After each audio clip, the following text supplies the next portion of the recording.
جو حضور اکرم صلی اللہ علیہ وسلم نے جن پاکیزہ چیزوں کو حلال کیا اس کو حلال سمجھ کر اللہ کا 1000 دفعہ شکر ادا کر کے اسے استعمال کرتا ہے، جن چیزوں کو حرام قرار دیا اسے حرام سمجھ کر اللہ کے لیے ان کو چھوڑ دیتا ہے، وہ کتنا ہلکا پھلکا ہے، وہ کتنا پاکیزہ ہے، وہ کتنا صاف ستھرا ہے، وہ کتنا خوش ہے، وہ کتنا عزت والا ہے، وہ کس قدر بلندی رکھتا ہے، ذرا غور کریں۔ تو یحل لهم الطیبات ویحرم علیہم الخبائث، کہ وہ نبی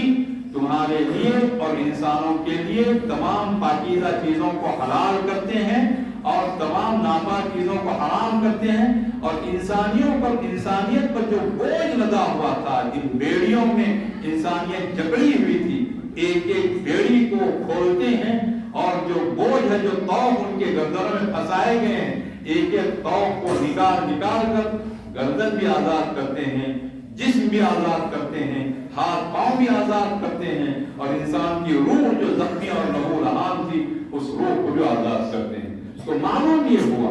کہ پاکیزگی کی بنیاد پر عزت ملتی ہے، معلوم یہ ہوا کہ پاکیزگی کی بنیاد پر اللہ کی رحمت ملتی ہے، معلوم یہ ہوا کہ پاکیزگی کی بنیاد پر اللہ رب العزت کی طرف سے بلندی ملتی ہے، اور اللہ تعالیٰ نے اس معاملے کو اس حد تک صاف کر دیا کہ جنت میں جنتی جب داخل ہوں گے فرشتے ان کا استقبال کریں گے، جس حوالے سے ان کو جنت میں داخل ہونے کی بشارت سنائیں گے وہ حوالہ پاکیزگی کا ہے، وہ حوالہ پاکیزگی کا ہے، عقائد بھی پاک ہوں،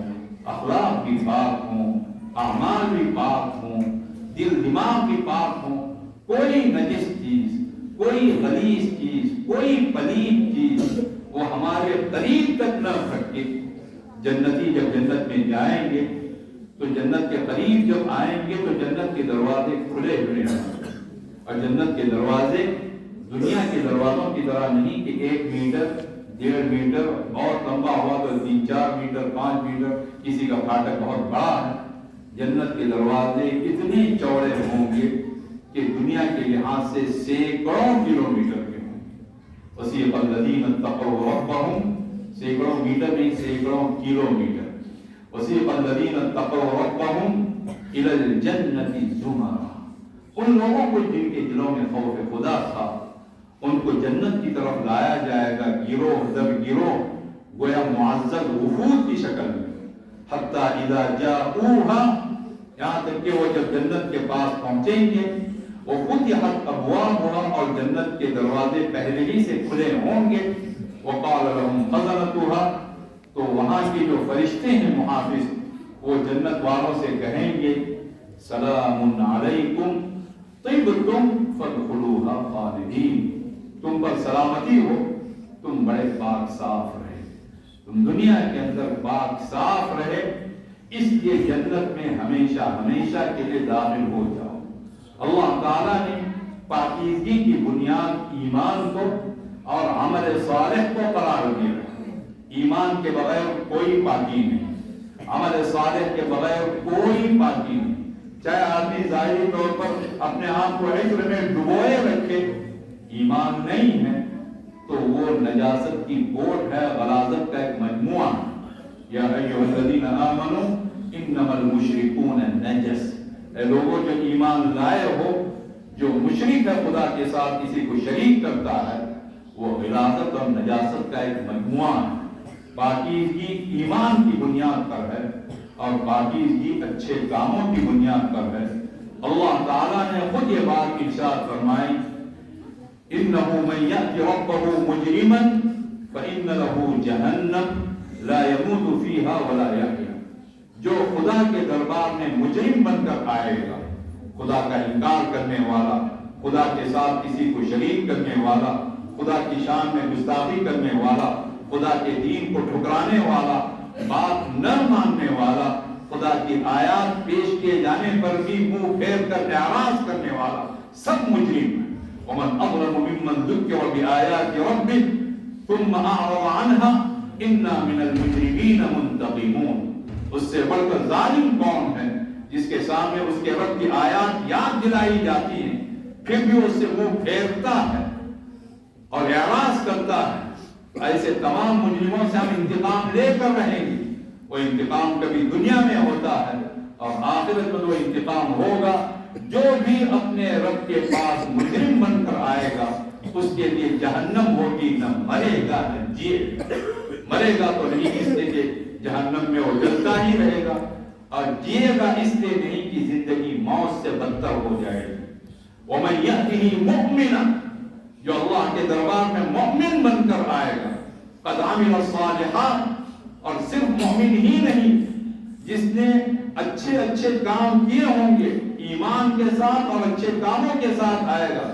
فَأُولَئِكَ لَهُمُ الدَّرَجَاتُ الْعُلَىٰ، ایسے تمام لوگوں کے لیے معمولی جنت نہیں، اور جنت تو معمولی ہوتی بھی نہیں ہے، ہر جنت جنت عالیہ ہے. تو جو بلند ترین جنت ہے اس کے بھی بلند ترین درجات ان کے لیے ہوں گے. ایسے تمام لوگوں کے لیے انتہائی بلند ترین درجات ہوں گے. جنات عدن تجری من تحتها الانہار خالدین فیہا، کہ وہ ہمیشہ ہمیشہ رہنے والی جنتیں جن کے نیچے سے نہریں رواں دواں ہوں گی، اور ان جنتوں میں وہ ہمیشہ ہمیشہ رہیں گے. نہ بوڑھے ہوں گے، نہ بیمار ہوں گے، نہ کسی طرح کی ان کی طبیعت خراب ہوگی، نہ کوئی مشقت ہوگی، نہ کوئی تھکاوٹ ہوگی. لا یمسنا فیہا نصب ولا یمسنا فیہا لغوب، نہ مشقت نہ تھکاوٹ، اور نام کی مشقت بھی نہیں ہوگی، نام کی تھکاوٹ بھی نہیں ہوگی. ہر طرح کے غم سے محفوظ اور ہر طرح کے خوف سے محفوظ اس جنت میں وہ رہیں گے ہمیشہ ہمیشہ. پھر اللہ نے فرمایا وَذَلِكَ جَزَاءُ مَن تَزَكَّىٰ، وَذَلِكَ جَزَاءُ مَن تَزَكَّىٰ، یہ جنت بدلہ ہوگی ہر اس شخص کے لیے جو پاک صاف ہو گیا، جو سنور گیا، جو سج گیا، جس نے طے کر لیا کہ مجھے ہر حرام کام سے بچنا ہے، جس نے اللہ رب العزت کے سامنے عہد کر دیا کہ اسے ہر برائی سے محفوظ رہنا ہے. عہد تو یہی کیا جائے گا. کبھی کبھی برائی ہو جائے انسان ہونے کے ناطے تو اللہ تعالیٰ توبہ کی توفیق بھی دے گا، لیکن اللہ کے سامنے عہد آدھا پاؤ نہیں کیا جائے گا کہ فلاں فلاں برائیاں تو کروں گا، شراب تو پیوں گا نعوذ باللہ، اور جوا کھیلوں گا، باقی نمازیں بھی پڑھوں گا. اس طرح نہیں، آدھا پاؤ عہد نہیں، پورا عہد. حضور اکرم صلی اللہ علیہ وسلم اللہ سے دعا فرماتے تھے تو یہ دعا فرماتے تھے نسألک اللہم موجبات رحمتک، اے اللہ ہم تجھ سے مانگتے ہیں تیری رحمت کو لانے والی تمام چیزوں کو ہم مانگتے ہیں. وعزائم مغفرتک، اے اللہ ہم تجھ سے مانگتے ہیں تیری مغفرت کے پختہ ارادوں کو کہ تو ہماری مغفرت فرما ہی دے. والغنیمت من کل بر، اے اللہ ہم ہر نیکی میں اپنے لیے ایک حصہ چاہتے ہیں. دنیا کا کوئی بھی نیک کام ہو اللہ ہمیں وہ کام کرنے کی توفیق دے. یہ اللہ سے دعائیں مانگی جائیں. والسلامت من کل اثم، اے اللہ